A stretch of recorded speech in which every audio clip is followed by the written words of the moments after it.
Zara Matthews was a lively 7-year-old with curly brown hair that bounced as she walked. She lived with her mother, Olivia Matthews, in a small two-bedroom apartment in Gwarimpa, Abuja. Life hadn't been easy for them. Olivia, a nurse at National Hospital, Abuja, worked long shifts, sometimes even overnight, just to make ends meet. Zara was used to eating dinner alone, tucking herself in bed without a bedtime story, and waking up to sticky notes on the fridge from her mom saying things like, "Love you, princess. Breakfast is in the microwave." Olivia had built a wall around her heart after her messy divorce from Zara's father, David, who had walked out on them when Zara was just 3. Since then, Olivia had given up on love. Men were complications she couldn't afford. All she cared about was raising her daughter well and making sure Zara never lacked. But Zara was different. She believed in happy endings. One Saturday afternoon, after her school's book club meeting, Zara decided to stop by a small bookshop just around Wuse 2. The store, named the Reading Nook, was small but cozy, with colorful shelves and a smell of old paper mixed with coffee. It was there she met him, Mr. Toby. Toby Williams was a 33-year-old bookshop owner with kind eyes and an easy smile. He wasn't married, and while he never said it out loud, he was lonely too. Abuja could be a cold city if you don't have family or close friends nearby. One day, Zara had tripped over her untied shoelace right outside the shop. Toby had rushed out to help her up. "Careful there, young lady," he said, kneeling beside her. "Thank you, sir." Zara beamed, dusting her knees. "No need for sir. Call me Mr. Toby," he laughed. Inside the shop, he offered her a glass of water and handed her a children's storybook about magical gardens. "Do you like reading?" he said. "I love it, but mommy doesn't have time to take me to the library anymore." "Well, you're welcome here anytime." And that was how it began. Over the next few weeks, Zara made it a habit to visit the reading nook after school. Sometimes she sat there doing her homework. Other times she just flipped through picture books. Mr. Toby always made time to chat with her, giving her small puzzles to solve or telling her funny riddles. One day, Zara overheard her mom talking on the phone, sounding stressed. "I don't know how long I can keep this up. I'm exhausted, Grace. I just wish there was someone to help sometimes." That night, as she lay in bed staring at the ceiling, Zara made up her mind. She was going to help her mommy find someone nice. And the first person that came to her mind was Mr. Toby. The following week, Zara put her plan into action. First, she started talking to Mr. Toby about her mom. "My mommy loves books too, you know," she said one afternoon. "Really?" Toby smiled, arranging books on the shelf. "She must be very smart." "She is. She's a nurse at National Hospital. She works so hard. She doesn't even have time for friends or other things." Toby chuckled softly, not reading too much meaning into her words. The next day, Zara accidentally left her favorite pink water bottle at the bookshop. "Mommy, we have to go back to the bookshop after work. I left my water bottle there," she announced dramatically that evening. Olivia sighed, already exhausted from her shift, but she couldn't say no, so they went. That evening was the first time Olivia and Toby met properly. She walked into the shop in her slightly faded nurse uniform, her face tired but still strikingly beautiful, with her high cheekbones and warm brown eyes. "Good evening. I believe my daughter left her bottle here," she said politely. Toby looked up from the counter. For a second he was taken aback. There was something about her, strong but tired, beautiful but guarded. "Yes, here it is," he said, handing it over. Their eyes met briefly, and Olivia gave him a small, distracted smile. "Thank you." No problem at all. Zara has become quite the regular customer here. Has she? Olivia raised an eyebrow, glancing at her daughter. Yes, Mr. Toby gives me books for free sometimes. Zara chimed in. Toby laughed nervously. Well, just borrowing. She brings them back. That first encounter was short, but it planted a seed. A week later, Zara struck again. She invited Mr. Toby to her school's upcoming parent-teacher open day. You should come, she said sweetly. After school one day, my mommy will be there too. She'll be so happy to see you. Me? But I'm not your parent. You're my friend. That counts, right? She said, widening her eyes in that innocent way only kids could. Toby laughed but agreed, mostly because he found it hard to say no to her. On the day of the event at her school in Maitama, Toby showed up wearing a simple button-down shirt and jeans. Olivia, dressed in a long Ankara skirt and plain white top, was shocked when she saw him there. Toby, what are you doing here? She asked, standing near the school garden. Zara invited me. Said you wouldn't mind, he said, scratching the back of his head. Olivia turned to glare at her daughter, who only gave an angelic smile and waved at both of them before running off to join her friends. It was awkward at first, but somehow, standing together by the school's playground, they started talking. They talked about books, work stress, Abuja traffic, and raising kids alone. It felt natural. Over the next few weeks, they started bumping into each other more often. At the grocery store in Jabi, at the pharmacy near Wuse Market, even once at the cinema where Olivia had taken Zara to watch an animated movie. What neither of them knew was that Zara was behind most of it. She would watch her mom's schedule and somehow lose things at places she knew Mr. Toby would be. She even told Toby that her mom loved action movies, even though Olivia preferred romance films. One sunny Saturday morning, Zara told her mom that Mr. Toby was hosting a small children's reading day at the bookshop and that she really wanted to go. Olivia, hesitant at first, finally agreed. At the event, as Toby read aloud to the kids sitting cross-legged on the floor, Olivia watched from the back, smiling without even realizing it. For the first time in years, she felt light. Even after the event, as they packed up, Toby offered her a cup of coffee from the short small cafe corner. They sat outside on the bench under the shade of a neem tree. For the first time, Toby gently asked, "You always seem so strong. But are you happy, Olivia?" The question caught her off guard. "I don't know," she said quietly. "I've spent so long being a mother, I forgot what it feels like to be just me." Toby nodded. "If you ever want to talk, or just sit quietly with someone, I'm around."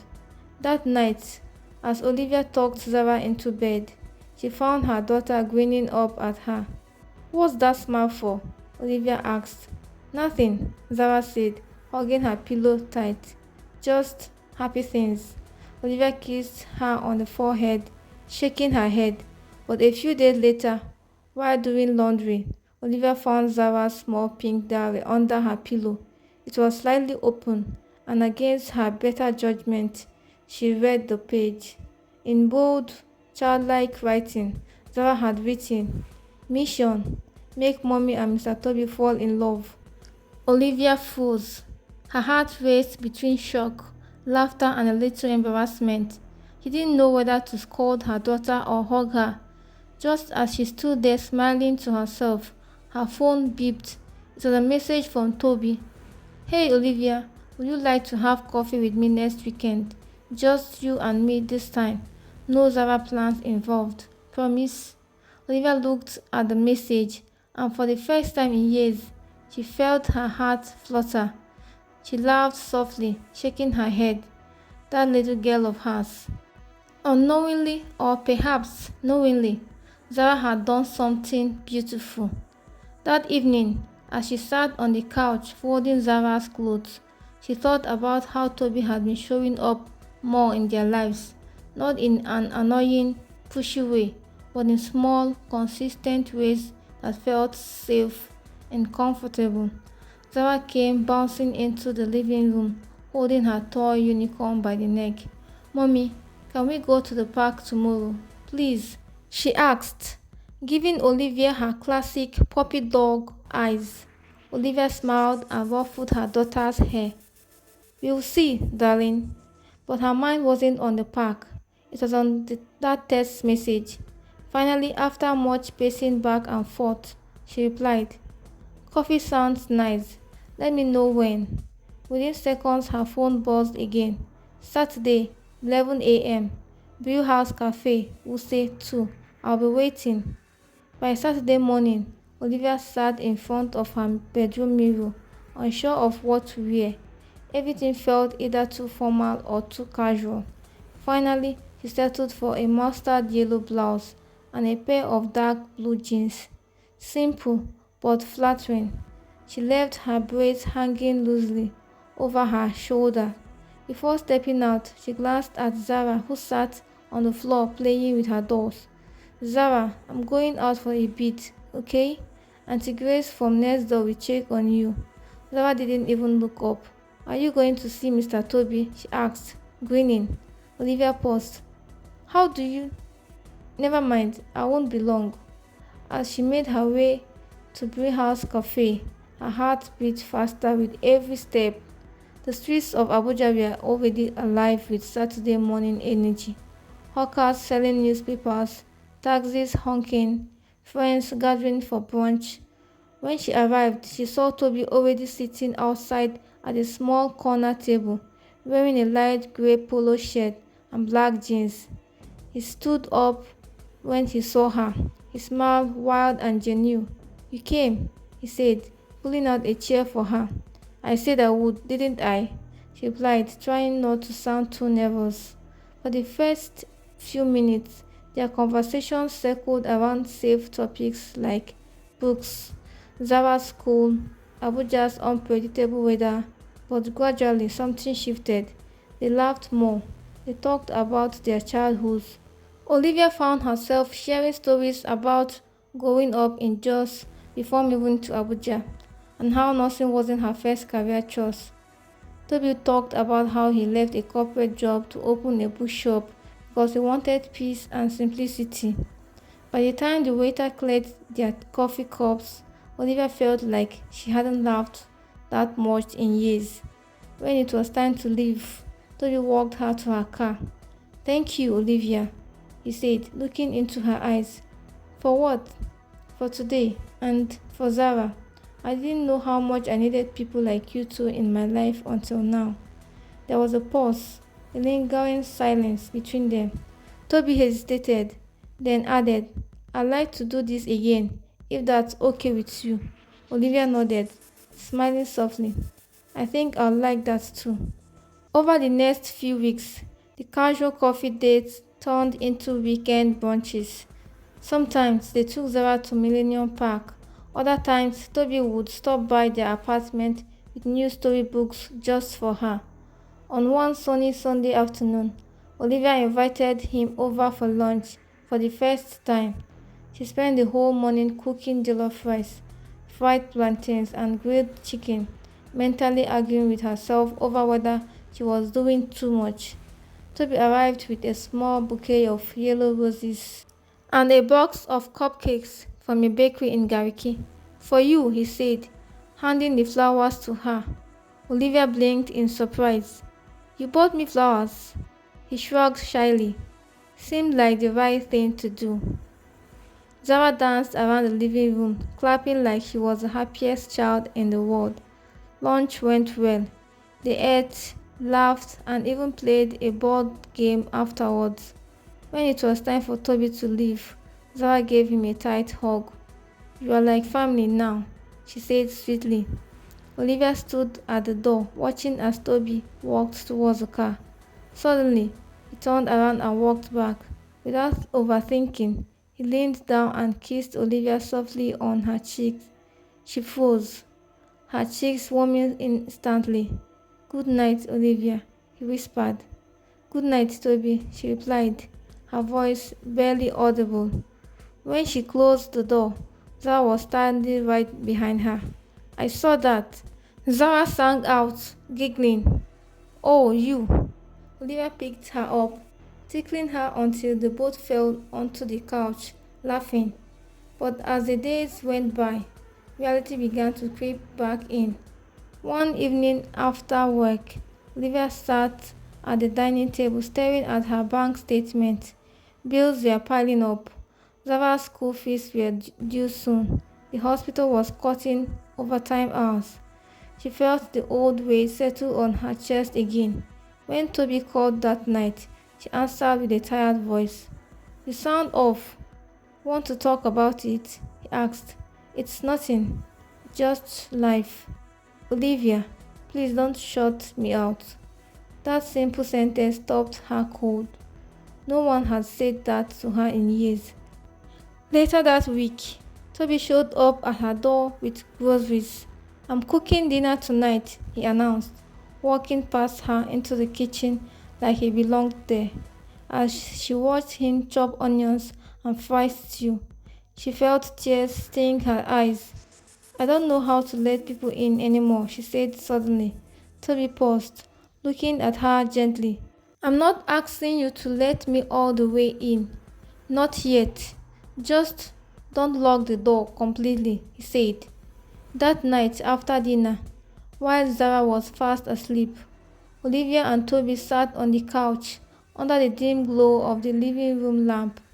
When he reached out and held her hand, she didn't pull away. Weeks turned into months. Their bond deepened.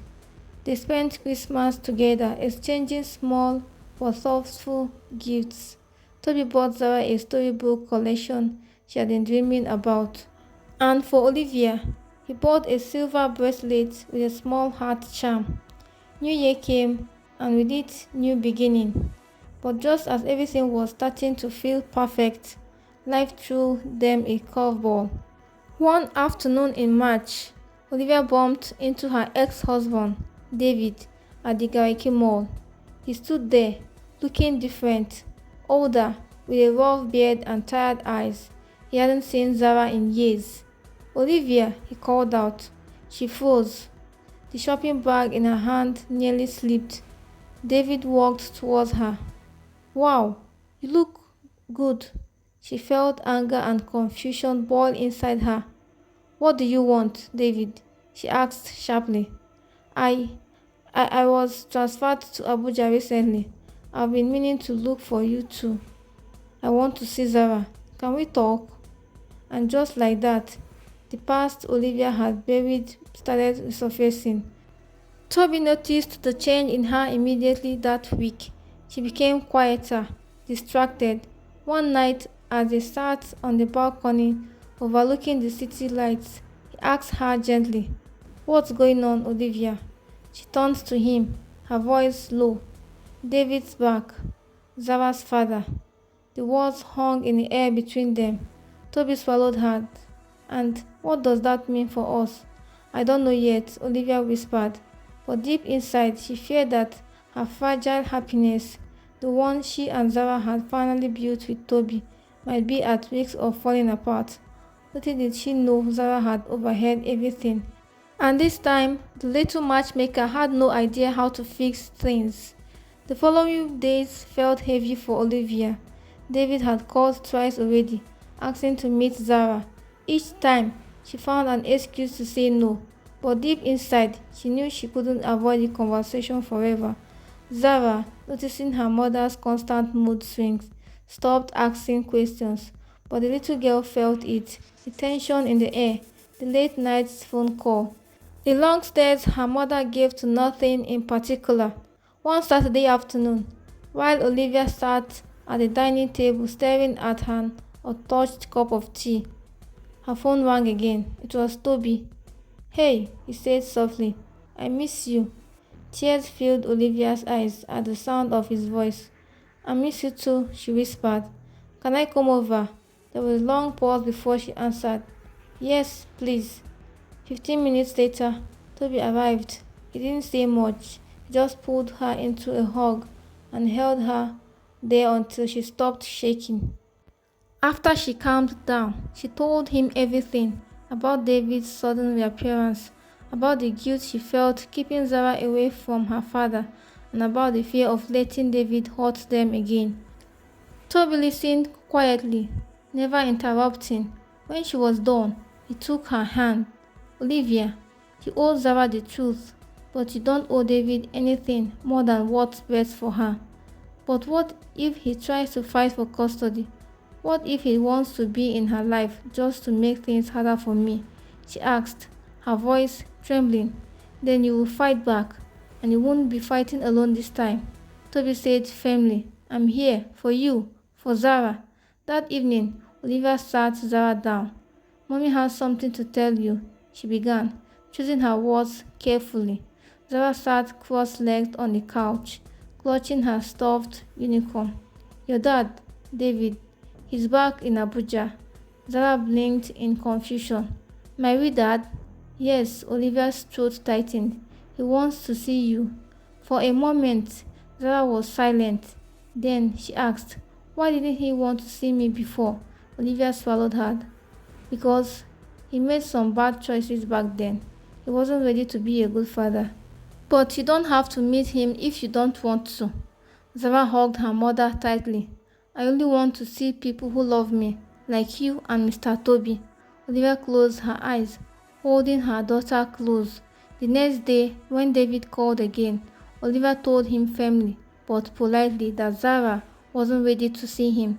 This isn't about you anymore, David, she said. It's about what's best for her. David sighed heavily over the phone. I understand. I'll wait when she's ready. Weeks passed. Slowly, life returned to normal. Toby became even more present. He started picking Zara from school when Olivia had long shifts at the hospital. He helped with homework, attended school plays, and even taught Zara how to ride a bicycle at Millennium Park. One Sunday evening, as Olivia watched Toby and Zara racing each other across the grassy field, she felt a warmth spread through her chest. For the first time in years, she felt at peace. That night, after putting Zara to bed, Toby stayed back. They sat on the balcony again, watching the Abuja city lights flicker in the distance. Thank you for everything, Olivia whispered, resting her head on his shoulder. Toby smiled and turned to face her. I should be the one thanking you, and Zara too, for letting me in. There was a pause. Then, without thinking too much, Olivia leaned in and kissed him, soft, slow, and full of emotion. When they pulled apart, both of them smiled. Toby brushed her hair back from her face and said, I love you, Olivia. Her eyes softened. I love you too. From behind the balcony curtain, Zara stood, peeking with a giant grin on her face. Her small hands clapped over her mouth to stop herself from squalling. She tiptoed back to her room, sat on her bed, pulled out her little pink diary, and wrote in a big capital letters, Mission complete. And for the first time in a long time, the Matthews household was filled with the kind of love, laughter, and hope that Zara had dreamed about all along.